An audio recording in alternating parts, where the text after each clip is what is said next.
Vocês estão preparados para o conhecimento?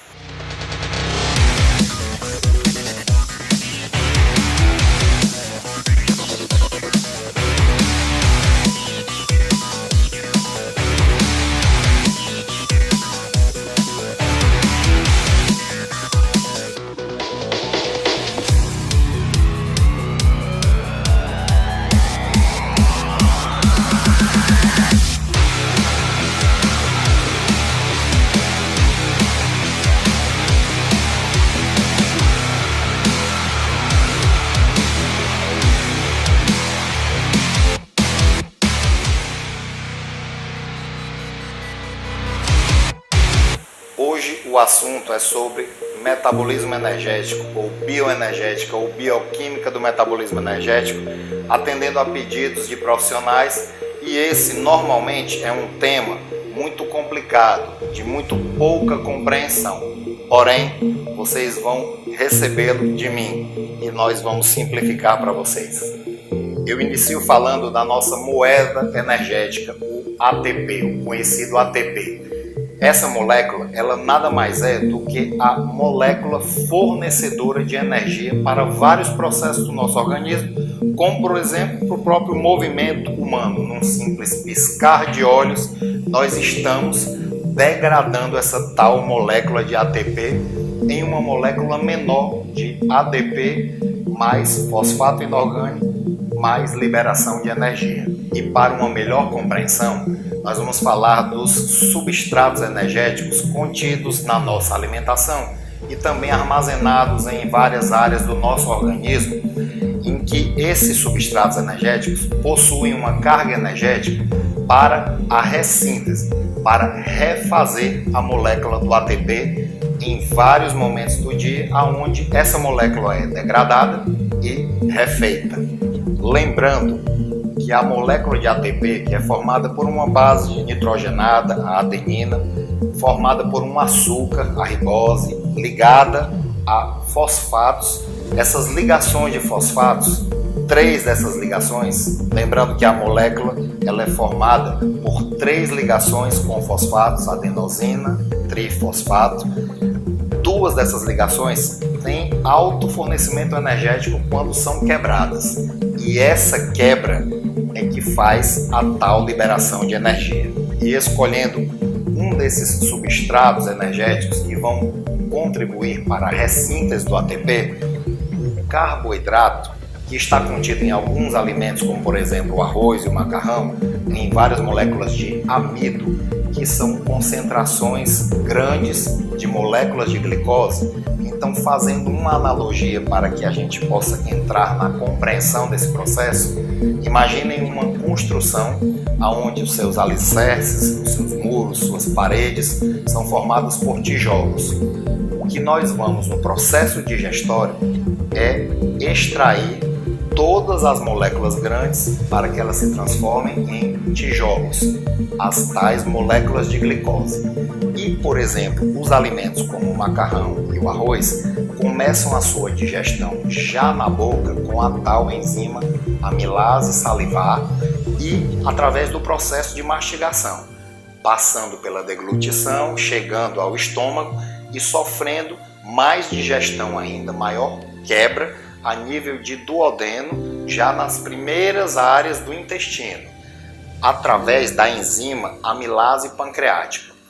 E todo esse processo é responsável pela quebra da molécula grande de amido em pequenas moléculas de glicose que serão absorvidas pelo trato digestório, levadas pela circulação porta até o fígado e no fígado serão liberadas para a corrente sanguínea ou armazenadas em forma de glicogênio, que é um outro carboidrato complexo contido no fígado e nos músculos, na nossa musculatura esquelética, musculatura cardíaca, em forma de grandes concentrações de glicose armazenadas nesses tecidos. E durante a prática de exercícios físicos, uma série de hormônios, os ditos hormônios do estresse, são liberados para fazerem uma série de modificações metabólicas, dentre elas a liberação de glicose pelo fígado, para que essa glicose seja utilizada na demanda energética para vários processos metabólicos, incluindo a contração muscular. E agora, gente, acompanhando calmamente o passo a passo desse tal processo de fornecimento energético através dos substratos energéticos, e no caso aqui a glicose, nós vamos agora colocá-la a partir da sua situação de presença na corrente sanguínea e entrada no miócito, no músculo esquelético, que ela precisa, a partir daí, nessa entrada no músculo esquelético, de transportadores específicos, que são os das famílias das proteínas GLUT. Mas não se preocupem que esse módulo de bioenergética, bioquímica do metabolismo energético, será passado para vocês em curso online, e nós teremos um módulo em que todos esses processos bioquímicos serão muito detalhados, literalmente esmiuçados para vocês. Continuando com o passo a passo, agora a glicose está saindo do sangue, da corrente sanguínea, e entrando no miócito, passando pela membrana plasmática do músculo, chamada de membrana sarcoplasmática, e entrando no músculo, ela será transportada até o tal citoplasma. E esse citoplasma, ao qual no músculo esquelético recebe o nome de sarcoplasma, eu comparo analogicamente a um condomínio onde nós passamos pela portaria, no caso, a membrana sarcoplasmática, e chegamos dentro do condomínio, na área livre, na área onde os condôminos transitam, e que cada área desse condomínio, exemplo, o deck, a piscina, as quadras, são as ditas organelas dessa célula. E no caso, a organela aonde se faz a maior produção de energia a partir de uma molécula de glicose é a conhecida mitocôndria, que será analogicamente comparada à piscina de um prédio, de um condomínio. Existe um fenômeno chamado débito de oxigênio, e essa ausência do oxigênio faz com que essa molécula de glicose não possa entrar dentro da mitocôndria, e ela simplesmente será degradada na região do sarcoplasma, do citoplasma do músculo. A atividade da musculação, ela é uma atividade tão intensa em que esse fornecimento energético terá que acontecer no próprio playground do condomínio, ou seja, no próprio sarcoplasma. E esse processo ele acontece de uma forma clássica, qual? A de degradação da molécula de glicose. Então agora, para fornecer a ressíntese de energia, a ressíntese de ATP, a energia necessária, a molécula de glicose terá que ser fatiada, quebrada, e cascatas de reações enzimáticas farão com que essa glicose se transforme em moléculas menores, fabricando a cada uma glicose 2 moléculas de piruvato depois de cascatas de reações enzimáticas. E acompanhando esse passo a passo, nós temos agora um novo personagem, as 2 moléculas de piruvato formadas a partir de uma molécula de glicose. Lembrem, a glicose no citoplasma do músculo está sendo degradada e ela foi dividida em 2 moléculas de piruvato, e cada molécula de glicose, que é uma molécula prejudicial para o músculo, também será degradada e transformada no tal ácido lático, no tal lactato, através da reação de uma enzima chamada lactato desidrogenase. Todo esse processo até a formação do lactato, por conta da falta de oxigênio contida dentro do músculo, não existe oxigênio dentro do músculo. Então, a energia teve que ser produzida ainda no citoplasma. A partir desse processo, o lactato foi formado e moléculas de ATP durante todo esse processo foram criadas, foram produzidas através de todo esse processo de degradação de uma molécula de glicose no sarcoplasma do músculo. Mas existem outros tipos de atividades, como as atividades de predominância aeróbia, que são atividades mais brandas, como por exemplo, uma simples caminhada, uma atividade no elíptico, na pedalada em uma bicicleta ergométrica. Essas atividades permitem que haja a entrada de oxigênio no músculo e a entrada de oxigênio dentro da mitocôndria, dando origem a um processo de degradação da glicose aeróbia, ou seja, dentro da mitocôndria. E esse processo nada mais é do que a glicólise aeróbia. E agora, gente, é necessário que todos esses processos dentro da mitocôndria sejam entendidos apenas como um mecanismo para a produção de energia. Então, não adianta, nesse momento, a gente tentar entender cada nome de cada molécula existente nesse processo da glicólise aeróbia. O meu conselho para vocês é que vocês apenas entendam que as moléculas de piruvato formadas a partir da glicólise vão adentrar na mitocôndria e gerar uma engrenagem para produzir várias moléculas de ATP. E esse é o fundamento dessa aula de hoje. Entendendo o processo, a glicose está no citoplasma da célula e ela vai entrar na mitocôndria, e esse processo de passagem acontecerá por uma reação de ações enzimáticas em conjunto para que ela entre nessa área que assemelha-se a uma piscina.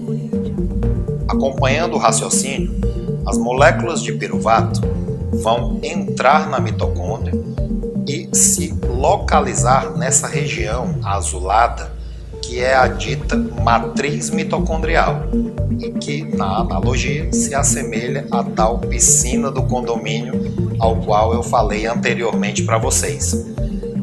A matriz mitocondrial, nela acontece o tão conhecido processo do ciclo de Krebs, e as moléculas de piruvato, elas serão convertidas em moléculas de acetil coenzima A. A partir de agora, todos esses nomes, eles não são importantes para a nossa compreensão. Basta entender que esse ciclo de Krebs, ele acontece como num efeito dominó, aonde o acetil-CoA se transforma em citrato, que se transforma em isocitrato, alfa-cetoglutarato, succinil-CoA, succinato, fumarato, malato e oxaloacetato, voltando em uma reação enzimática a produzir, através de outra molécula de piruvato que entrou na mitocôndria, aonde, gente? Na matriz mitocondrial, na piscina. Voltando para o raciocínio, esse ciclo de Krebs, ele só precisa funcionar como um efeito dominó. E para quê? Para produzir esses elementos que estão em cor verde e em cor vermelha, ou seja, gás carbônico e liberação dos tais hidrogênios. Como é que funciona isso, gente? Cada reação dessa vai liberar moléculas de hidrogênio, em que essas moléculas vão ser recebidas, vão passar por um processo de acepção, ou seja, outras moléculas vão captar as moléculas de hidrogênio e simplesmente levá-las a uma região diferente da área da matriz mitocondrial. De uma forma simplificada, todo esse processo do ciclo de Krebs, demonstrado aqui para vocês que acontece lá na matriz da mitocôndria, lá dentro da mitocôndria, ele serve para uma pequena produção de energia, para a liberação de gás carbônico e principalmente para que haja a liberação de moléculas de hidrogênio, aquela molécula de hidrogênio lá da tabela periódica que nós estudamos. Simplesmente esses hidrogênios, eles vão ser entregues nas mãos de garçons. Esses garçons são os NAD, as moléculas de NAD e FAD, e eu peço para vocês para não se ligarem e não raciocinarem em cima desses nomes complicados. Basta entender que esses hidrogênios vão ser entregues nas mãos de garçons. E esses garçons vão levar as moléculas de hidrogênio para uma região chamada de membrana interna da matriz da mitocôndria. E esses garçons, os ditos aceptores de elétrons, os que recebem essas moléculas de hidrogênio, vão agora levar essas moléculas para uma área da mitocôndria chamada de membrana interna. Ao chegar na membrana interna da matriz mitocondrial, lembrando que essa área, ela é a área azul lá da piscina que eu mostrei fazendo a analogia com o condomínio. As moléculas de NAD vão entregar esse hidrogênio nessa primeira proteína que fica localizada na membrana interna da mitocôndria. Lembrando a vocês que a mitocôndria tem uma membrana interna e uma membrana externa. A membrana interna é a que separa a piscina desta área que está em vácuo, é uma área vazia, e a membrana externa é essa que está em cor marrom. Voltando para o raciocínio, os garçons entregam essas moléculas de hidrogênio para as proteínas que ficam integrais na membrana interna.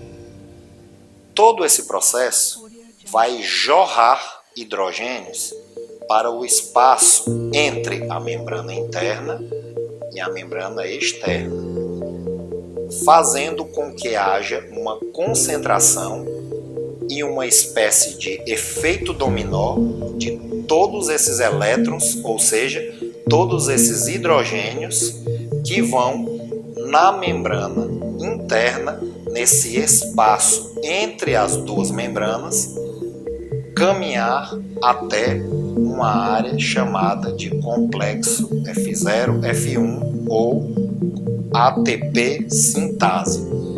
Percebam que esses elétrons, ou seja, esses hidrogênios, eles vão caminhar passo a passo, como efeito dominó, até adentrarem nesse complexo F0, F1 e, a partir daqui, desencadear a tal reação de síntese de ATP.